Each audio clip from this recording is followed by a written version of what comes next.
सभी को मेरा नमस्ते। मेरा नाम पीयूष है और मैं प्रतापगढ़ उत्तर प्रदेश का निवासी हूँ।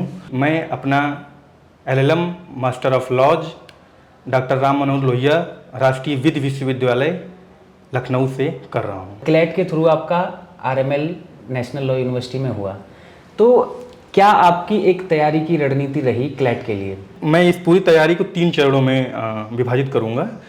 पहला चरण जो है वो है कि फैक्चुअल कॉन्सेप्चुअल नॉलेज, और सेकंड है जो केस बेस्ड नॉलेज, और थर्ड जो है वो मॉक टेस्ट, जो कि मॉक टेस्ट बहुत ही इंपॉर्टेंट रोल प्ले करता है पूरी प्रिपरेशन की इस जर्नी में।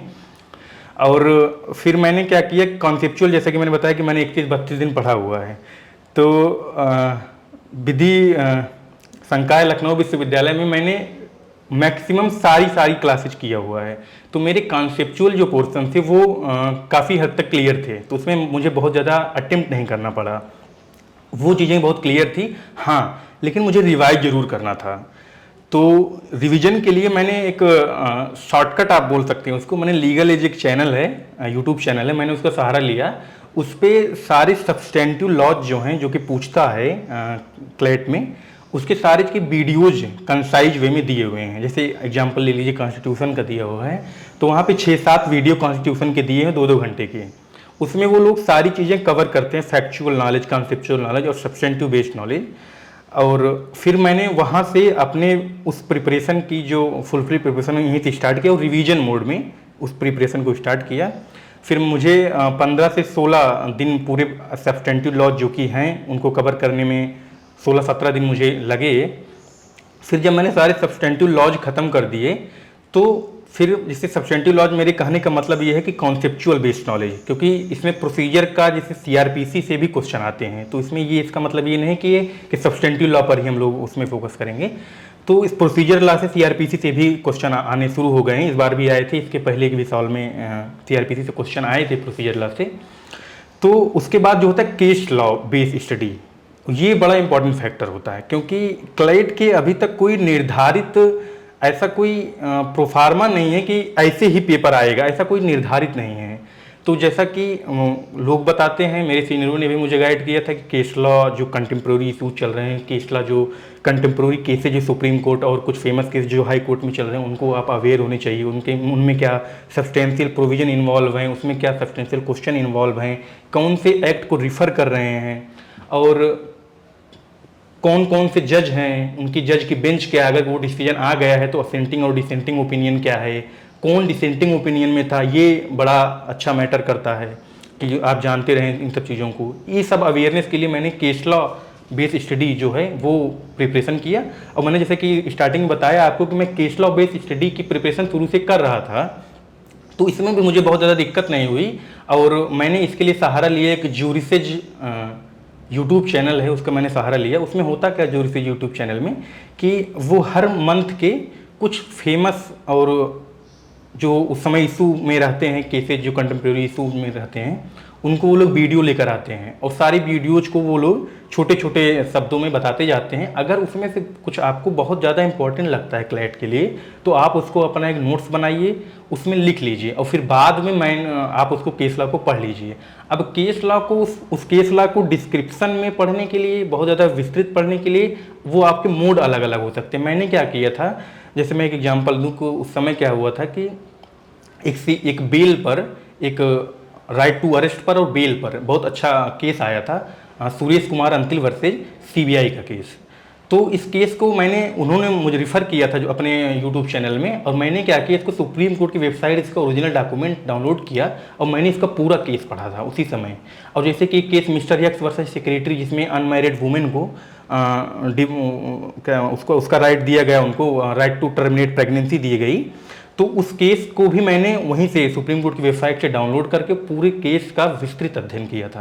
केस लॉ बेस्ड स्टडी को भी हम लोग 2 भागों में विभाजित कर सकते हैं। जैसे कि पहला जो भाग होगा वो लैंडमार्क केसेज का होगा, और सेकंड जो भाग होगा वो होगा रीसेंट केसेज का। तो जो लैंडमार्क केसेज हैं उनको तो हमको अवश्य ही पता होने चाहिए, मतलब उसमें कोई 100% हमको पता होने ही चाहिए। जैसे एग्जांपल अमेंडमेंट से रिलेटेड जो केसेज हैं, जैसे वो सज्जन सिंह, केशवानंद भारती, फिर मिनर्वा मिल्स में उसका केशवानंद भारती के जजमेंट को अपहेल्ड किया गया। तो और फिर एडीएम जबलपुर वर्सेस शिवाकांत शुक्ला का जो हैबेस कार्पस पे केस है। फिर हम लोग आर्टिकल 21 पे अगर आ जाएं तो उसमें लैंडमार्क केसें हैं, जैसे ए गोपालन वर्सेज स्टेट ऑफ कर्नाटका से वो केस शुरू होता है, वो डिबेट शुरू होती है। आर्टिकल 21 की वाइड स्कोप करने की जो परिकल्पना है वो उसकी शुरुआत होती है। उसके बाद हम लोग आगे बढ़ते हैं तो मेनका गांधी के केस से लेकर फिर आज की जो पोजीशन है वो हम लोग देखते हैं। तो जो कहने का तात्पर्य ये है कि जो लैंडमार्क केसेज हैं वो तो हमको पता ही होने चाहिए, और साथ साथ में जो development through the recent cases आ रहे हैं वो तो अगर हो जाएगा तो बहुत ही अच्छा है। और फिर इसका जो तीसरा चरण है वो है मॉक टेस्ट। फिर जब हमने क्या किया कि जब सारी अपनी प्रिपरेशन कॉन्सेप्चुअल बेस्ड स्टडी और केस लॉ बेस्ड स्टडी जब समाप्त कर ली तो मैंने क्या किया, मैंने हम क्वेश्चन पेपर लगाने शुरू किए। और क्वेश्चन पेपर लगाने में मैंने कम से कम 4 से 4,500 क्वेश्चन को मैंने सॉल्व किया हुआ है। तो अब क्वेश्चन सॉल्व कहाँ से करें, कैसे करें, कितना करें, ये बड़ा महत्वपूर्ण होता है, क्योंकि क्लाइट का जो पैटर्न होता है वो और सारी जो संस्थाओं में जो एंट्रेंस होते हैं उससे बहुत ही भिन्न होता है। तो इसके लिए मैंने सहायता लिया संभव लॉ, एक कोचिंग इंस्टीट्यूट है, उसकी मैंने मॉक टेस्ट खरीदे थे। मॉक टेस्ट के साथ साथ उसमें मुझे कई सारे मटेरियल भी मिल गए थे जो कि बहुत बेनिफिशियल थे, लेकिन मैं क्योंकि समय मेरे पास कम था तो मैं सारी चीज़ों को अटेम्प्ट नहीं कर पाया। तो मैंने उसमें से क्या अटेम्प्ट किया, वो सिर्फ मॉक टेस्ट था। तो उसमें काफ़ी 30 के करीब मॉक टेस्ट दिए गए थे, जिसमें मैंने 14 से 15 मॉक टेस्ट जो है वो मैंने सॉल्व किए थे। और मॉक टेस्ट सॉल्व करना इस क्लैट की परीक्षा में सबसे बड़ा जो वो कहेंगे जो सबसे बड़ा जो काम करता है, जो सबसे अच्छा होता है, वो मॉक टेस्ट पेपर जो है वो सॉल्व करना होता है। क्योंकि वो उससे हमको एक आइडिया हो जाता है पेपर आते कैसे हैं, पेपर में पूछा क्या जा रहा है, पेपर की रिक्वायरमेंट क्या है। और एक बड़ी मज़े की बात ये है कि कई बार हम लोग कंफ्यूज हो जाते हैं इवन पेपर देते के समय कि इतना बड़ा पैराग्राफ पूछ लिया है, इतने सारे क्वेश्चन पूछ लिए तो हमको कैसे अटेम्प्ट करने हैं। तो ये एक ट्रिक है कि जो भी कई बार क्या होता है कि जो पैराग्राफ दिए रहते हैं उसी से डायरेक्ट क्वेश्चन पूछता नहीं है, वो पैराग्राफ सिर्फ वैसे ही दिए रहते हैं। तो कई बार हमारा जो रणनीति होनी चाहिए पेपर अटेम्प्ट करने की वो ये होनी चाहिए कि पहले हम लोग क्वेश्चन पेपर पढ़ें। क्वेश्चन जो उसमें पहले तो एक पैराग्राफ पे 6 क्वेश्चन आते थे, इस बार जो हुआ एक पैराग्राफ पे 10 क्वेश्चन आए थे। तो पहले हमको वो क्वेश्चन पढ़ने हैं, उसके बाद हमको पैराग्राफ पर मूव करना है। लेकिन अगर हम पैराग्राफ पर पहले मूव कर जाएंगे और फिर क्वेश्चन पढ़ेंगे, इससे हमारा बहुत सारा समय लॉस होगा। और समय एक बेहद महत्वपूर्ण फैक्टर है इस पेपर को क्लियर करने के लिए, और जो मैंने खुद अनुभव किया हुआ है। और रही बात पेपर की, तो एक न्यूज़पेपर आपको जब तक आप तैयारी कर रहे हैं पढ़ना है। जैसे मैं इंडियन एक्सप्रेस पढ़ता था, आप कोई और इधर हिंदू भी पढ़ सकते हैं या कोई और भी चैनल जो भी आपको अच्छा लगे, जिसकी भाषा आपको समझ में आ रही हो, उसका जो लॉ सेक्शन है वो तो पढ़ना ही पढ़ना है।